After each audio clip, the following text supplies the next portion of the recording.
With federal politicians still back in their electorates for another week before returning to Canberra next Monday, it's clear that when they're back, energy will be a key issue of debate, particularly inside the coalition. The junior partner in the coalition, the Nationals, well, they've really been flexing their muscle here. First, it was about new coal-fired power stations, and now it's about nuclear energy. As we've discussed in recent days, the Prime Minister has been sent a letter from two Queensland federal MPs, Keith Pitt and Senator James McGrath, wanting to see a government-sponsored inquiry into nuclear power. How viable is it? How long would it take for such an industry to be established here? What would be needed to get it moving? And what's some of the technological advances that might make nuclear power more feasible as an energy option than perhaps it has been in the past?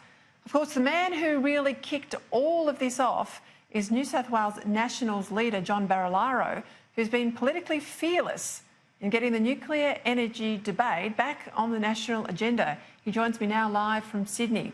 John, thank you very much for your time, Deputy Premier. Great to have you on the show.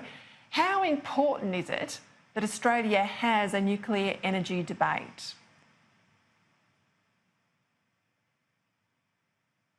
Have that conversation, that debate.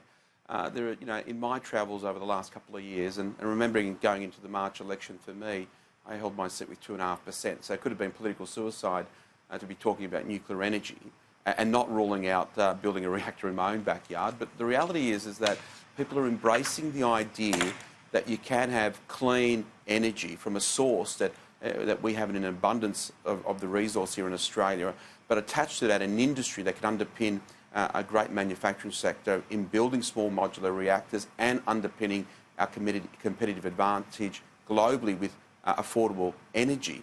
That's why I think now is the time to have the conversation, the debate, a Senate inquiry, so that we can get away from the argument and the conversation that's been built over decades on fear rather than on facts. And that's what I believe a Senate inquiry will give us the opportunity to do.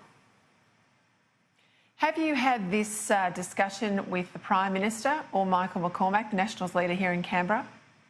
Yeah, look, I have mentioned it to Michael. I haven't had a chance to raise it with the Prime Minister. I think that's a conversation that needs to be had. But here in New South Wales, a couple of weeks ago, we had our National Party state conference in Inverell, where the New South Wales National membership come together. About 500 voting members turned up to Inverell for our conference. And the motion that was passed at conference is that we support nuclear energy as part of the energy mix for Australia. So from a New South Wales national perspective, it is policy from the grassroots members, and I can say the vote that day was almost unanimous in that 500 voting block.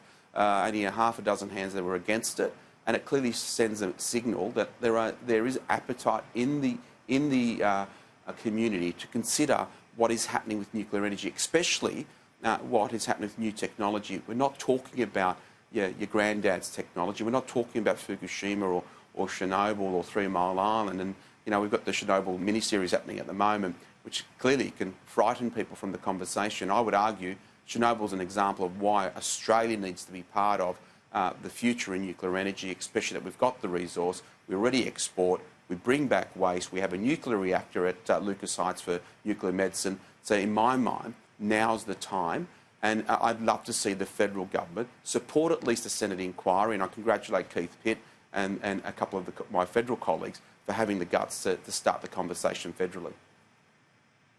Yeah, call me cynical, but, I wasn't surprised by the Chernobyl documentary and many others that'll come back on. Just as, you're absolutely right. I think Australians are open to an informed and adult debate about nuclear power. They're not saying bring it in, but they're saying let's have a fact-based discussion. Let's all feel like we've got our say.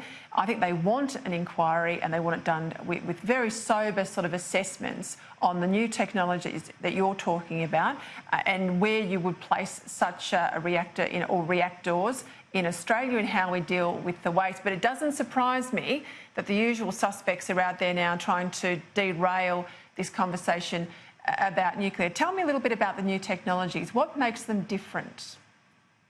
Yeah, look, firstly, we're talking about small modular reactors. They are built in a factory environment. They're not built on site. They're built in small modules of about 50 megawatts. They get delivered to site. and you then link anywhere up to about 12 of those modules, and you can create quickly the energy that you require, and they don't need to be anywhere near water anymore. They don't need to be located near major centres. They can be air-cooled, sand-cooled, gas-cooled. There's lots of new technology around it. Companies like NewScale in the US have spent in excess of $1.2 billion on the design and research, and they'll have something ready to go in the next 4 or 5 years as some Argentinian technology.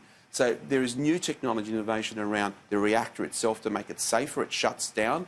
They call it walk-away technology, where if something does go wrong, it shuts down without any human involvement. And they can be placed in areas that aren't populated, close to the grid and connected. The second part of that technology, and Bill Gates is leading the way here as well, is what we do with the waste and being able to extract more of the energy from the resource itself. Currently, we're only lucky to be using something like 12 to 18% of the energy from the uranium that is used once in a reactor.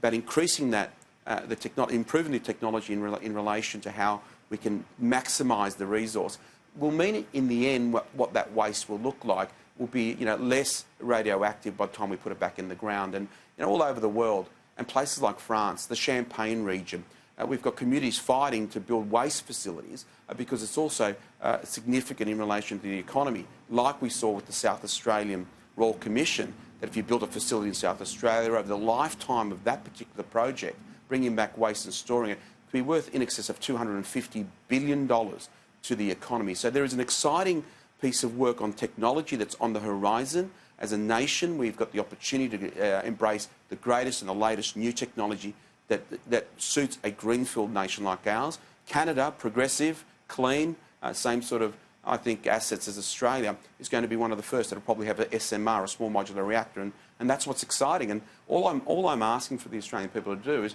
to have the conversation, engage in the debate that's happening globally, have a look at the innovation, the people and the companies behind it, and I think quickly you'll be able to dispel the fears with facts and see that you can have a safe nuclear future, not just to provide energy, but an industry attached to it, building SMRs, exporting it, and more importantly, holding waste. And I think that's exciting for Australia's future.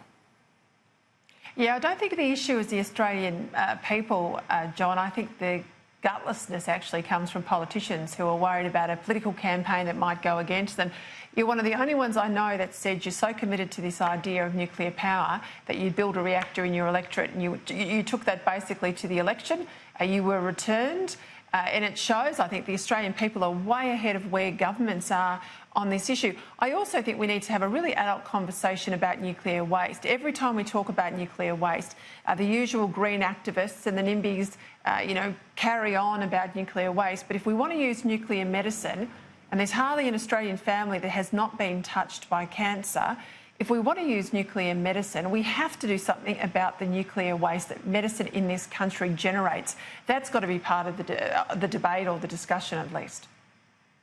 Yeah, look, definitely. And as I said, the technology around the spent rods, the uranium that you use in reactors is getting better and better. By the time this waste ends up in the ground, we're not going to have the same issues today as we will in 5, 10 or 15 years' time. So there is an opportunity here for Australia in relation to how we manage waste. But we already manage waste. Part of the agreement when you export uranium, and we're the second largest exporter of uranium already globally, is that you've got to take back waste. There's waste that comes out of course, Lucas Heights, the Opal reactor out there, which we already manage. And these are the things that you can do using technology. And, of course, the nation that we live in, where we've got land mass in areas that you could build such facilities.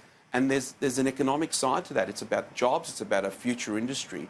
And it's exciting. And, the Greens are probably the ones that attack you. But, the reality here is that if you want immediate action on the climate and decarbonising the environment, and you want to do something about carbon, well, then nuclear energy is the answer that gives you the greatest impact quickly.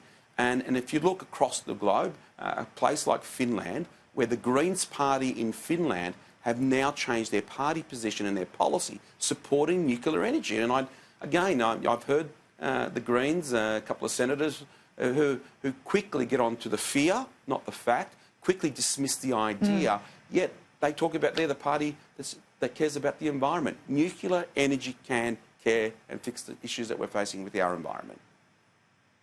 Well done for your bravery. It's not bravery, it's leadership. It's a very different thing. It's leadership, John Barilaro. Thanks very much for your time tonight. We'll look forward to what might happen here in Canberra next week when the federal government returns and whether or not this Senate inquiry proceeds. Thanks for your time tonight.